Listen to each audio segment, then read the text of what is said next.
So in continuation of my previous video, I wanted to talk about this Rammstein music video, Let Me See You Stripped, which kind of reveals how German people were subjected to mass hypnosis when they were exposed to these dancing gymnastic performances where a Jungian archetype was used. This is a dream symbology. This is an ancient science that stems to ancient Egypt. And they were mass hypnotized in a way that people all over the world were hypnotized with that Sandy Hooker event. In a way where people were shown an interaction between the heavenly bodies, the planets, the pagan gods. And for example, a person with arrow represents this Sagittarius constellation, and then there is this Prometheus constellation and whatnot. So basically, the person who directed all of this was Hitler.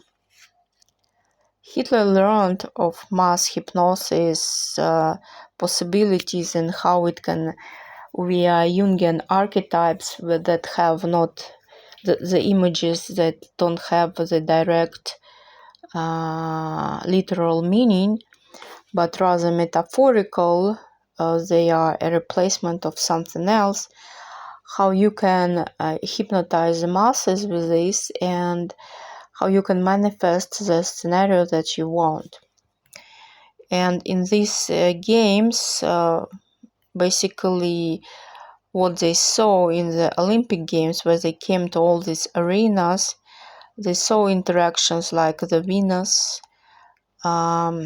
interaction with Sagittarius, Saturn, and there are also other pagan gods I see with many hands like Shiva, Nataraja. And this is all in this Rammstein video, and how the sun goes down into the water and you see the burning down of stuff. Basically, it was no coincidence that Hitler was an artist. He figured out all of this stuff, and also what is called, what Leonardo da Vinci has figured out. It was some face proportions and face symmetry. And if you see what he has depicted, it is Mary with Christ. And there is a symbol, the butterfly with two dots. It means the symbol of rebirth, that Mary, whom Muslims call Maryam, and who Jews call Maryam, I suppose, which means the bitterness, that she will be reborn and she will have another child. And he depicted that child. And on the back you will see this third temple. And just the shepherd and the field of gold, which represents the rich when everything is flourishing. So you have to pay attention to the eyes of the child, and I will explain to you how it all began. But first of all, let me remind you that Hitler was from Austria, and he was a product of inbreeding, because his mom and dad were close relatives, and he also had strange fascination with his own niece, just like Einstein. And his lover, this Eva Braun thing, by her face features looks awfully a lot like this Bill Clinton character. And his mom looks like this Livia character in The Sopranos show. And this allegedly he drew his mom, but what is written here has been smudged. And as you see, this is some woman who looks like a nun, but her eyes look like they are similar to the boy that is in the photo. So you see, this woman is a nun, she's a Christian, and she has these particular eyes. So they say that it is his mom, but it's clearly not his mom here, because his mom was not a nun. So in any case, I wanted to tell you how it all began. Some people allege that Hitler was related to some aristocracy, and that his dad is not really his dad, that he is son of some royalty or something. But anyways, I wanted to say who I think that woman in his painting is. That woman is actually Elizabeth, Saint Elizabeth. She is one of these. How it all began is what I already said. There were two princesses. They were in origin by the blood. They were English, Scottish, German, Danish, and they decided to marry not the hands that they were offered of the German, Austrian, British aristocracy, but rather they decided to marry princes of Russia. And so they went on to become, one was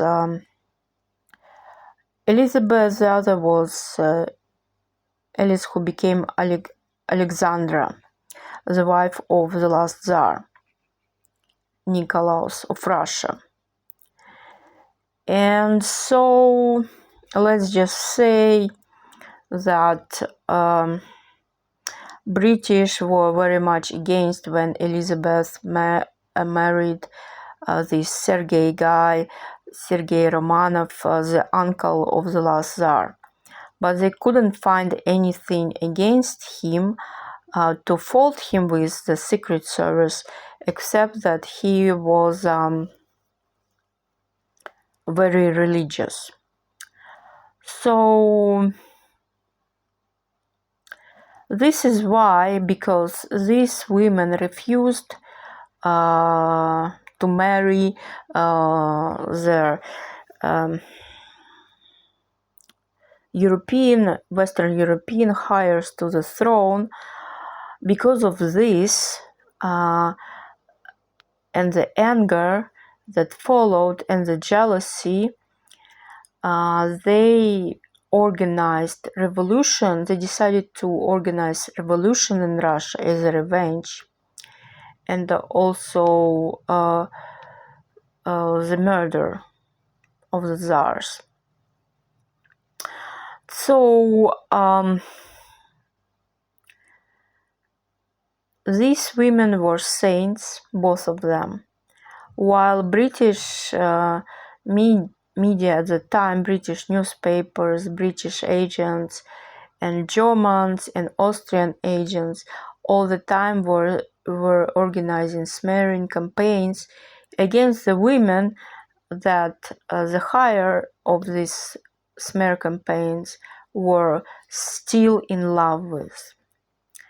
So what happened was this one of the Romanovs family who married, who was Sergei, the governor of Moscow, who married this Saint Elizabeth, who became a nun, they had to fake that they were infertile, and he had to fake his own death. So they had a child, and he was also building the temple in Palestine, the temple of Mary the Magdalene. And they had a child secretly, and he had to fake his death, and he moved with the child to the United States. So this makes this makes someone who would be born from David king on the side of mother, and also through Prophet Muhammad on the side of a mother. This is the mother line.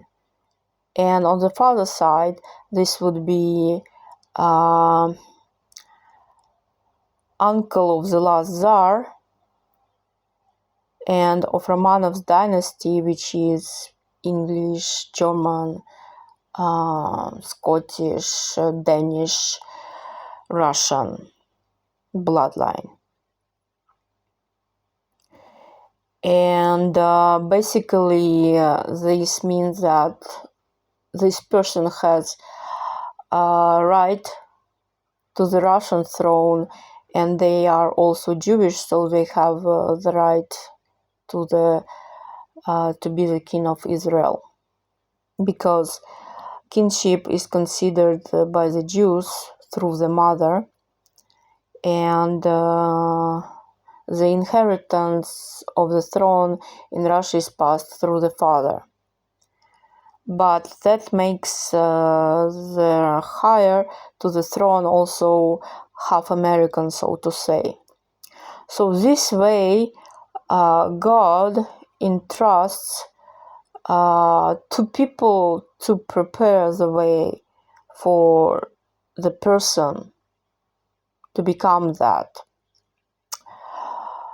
And one of these persons is, of course, Trump.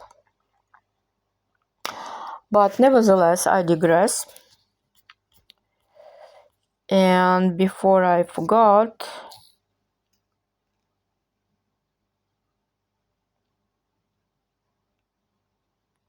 somebody real beautiful, not ugly, attractive, please fuck Tucker Carlson properly for the sake of the world peace. It seems like Tucker Carlson is a double agent, and he was this, in my opinion, from the very beginning, and he doesn't do this on his own will. Somebody directs him to do all that he's done. So he pretended to be pro-Iranian so that he could trap the Iranian government out of their, hole they were hiding in, and so that they could destroy all of them. And anybody who is talking about this, anybody who's talking about Tucker Carlson not being patriotic and who thinks that he's going to be thrown into prison or something, these people who talk to you like that on their podcasts, these vloggers that you admire, they are all liars. And in between themselves, they talk about you, their subscribers, their viewers, as idiots. I kid you not. I can see how between themselves in private they discuss how dumb their audience is and how frustrated they are that their audience is so dumb.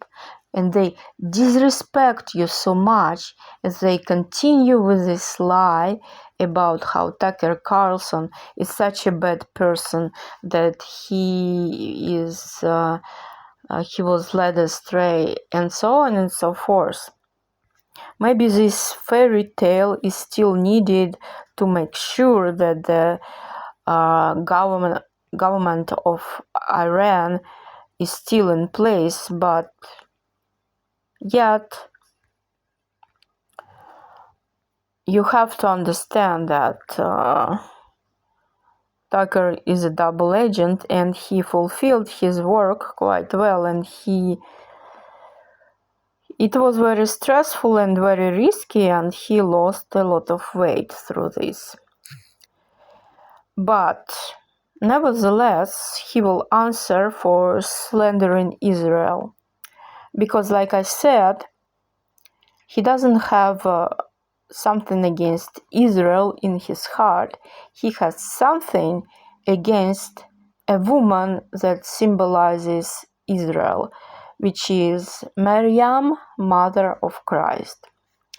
So he somehow blames all that has happened to his son, Charlie Kirk, who was the same person as Prophet Elijah and who was the same person as John the Baptist during the coming of the first Messiah.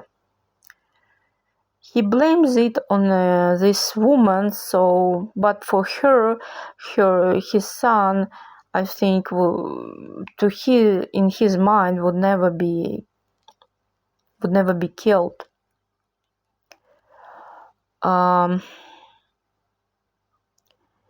And this is because he tries to rationalize in his mind the way his wife behaved this whole time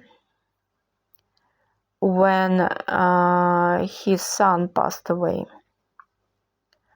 So he cannot face with his mind that he married someone who actually asked him to apologize in front of this demon-possessed shill, Marx Lenin, who is taunting him in his own comment section about death of Charlie Kirk and Charlie being the time-traveling imam. I need to say that there are some Muslim tribes,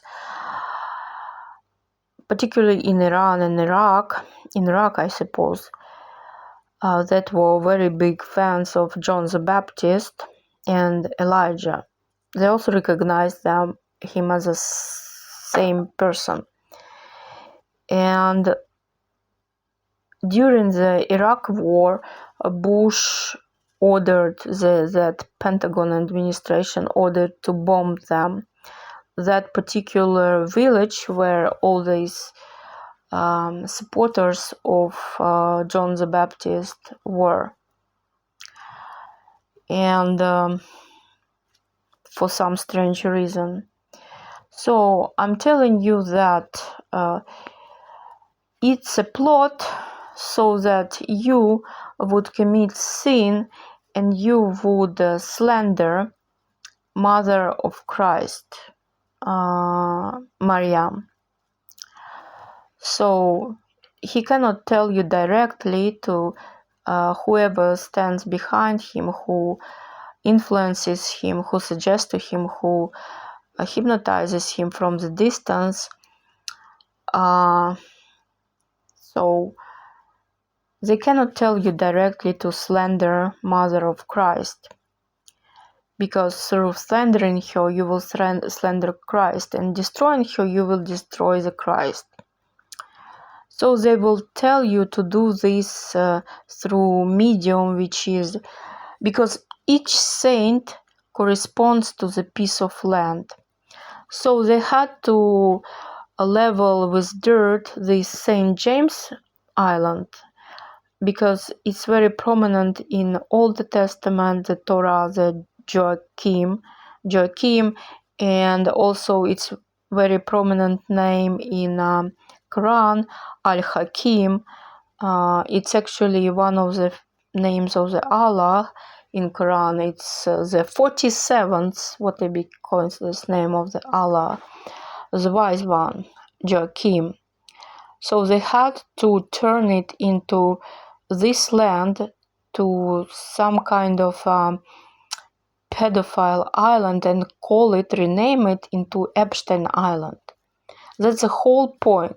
They need to slander a saint, and Joachim was father of Maryam. And also this is one of the names of the new Messiah. And the same thing they had to do with Israel, because Israel stands for the mother of Messiah. Its location, geographic location, toponym in the scripture corresponds to a particular person. Because truly, the masters, the owners, the real owners of the land are the saints who lived or live on that land. It doesn't belong to a flag, it doesn't belong to a rule of the land, the constitution. It doesn't belong to president. It doesn't belong to a king. It doesn't belong to prime minister. It doesn't belong to the commander-in-chief. The owners of each piece of land are the saints. So that same way where you slander the land, slander the country, slander the city, you can slander the saint. You try to destroy the reputation of saint, and you try to wipe out the memory of this saint out of collective subconsciousness. And these terrible things that are being done in this particular location in Iran are due to the fact that they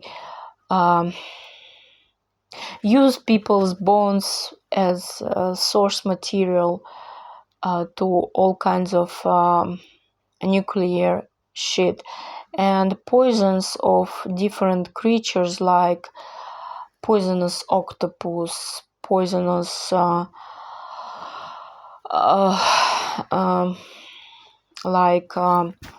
period blood of bats, or rattlesnake poison as uranium.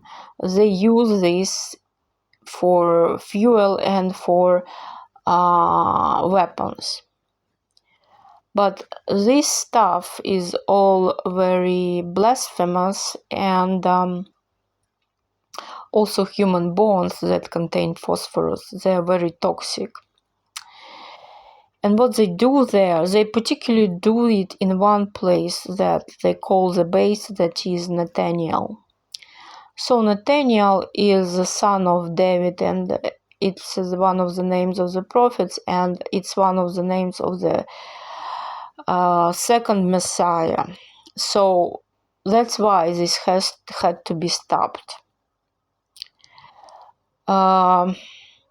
They just do it in order to destroy the person. As you understand, they think that through destroying and desecrating that land, that piece of land that is called Nathaniel, they can destroy, they can affect the Messiah. So one of my previous videos I made about this Limp Bizkit music video, and this AI machine that they have in altar in Vatican, that they had probably since the 60s, where they made all these songs, Beatles and so on, and they started all these public murders of public figures like Malcolm X and JFK. In any case,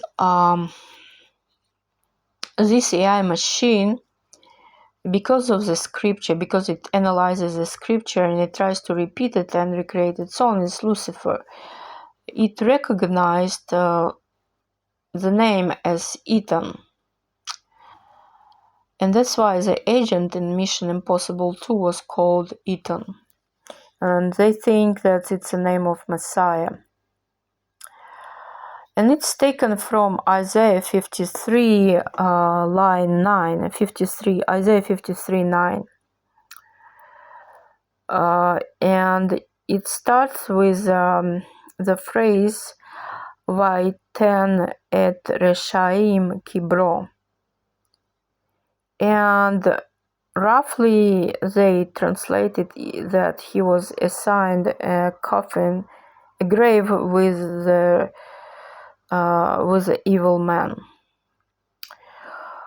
But the AI machine that they have in Vatican, it sort of recognized this phrase, the beginning of this phrase, as name. So why Ethan? And this is and he gave and he assigned.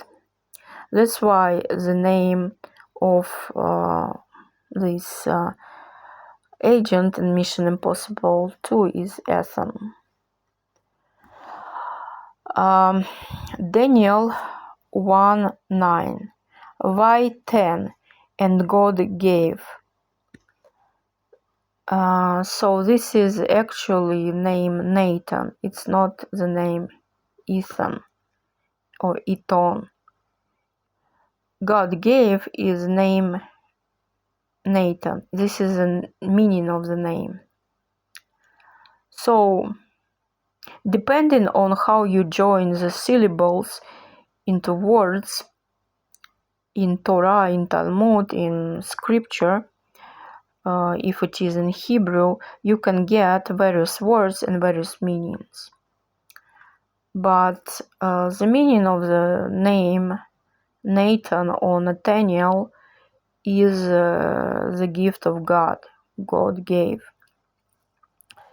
And this also matches that the Messiah would be the son of David, because Nathaniel is son of David. And this is how scripture is very concise. You also have to remember that Jewish letters, they don't have vowels, I think it's called. They only have consonants, like Arabic.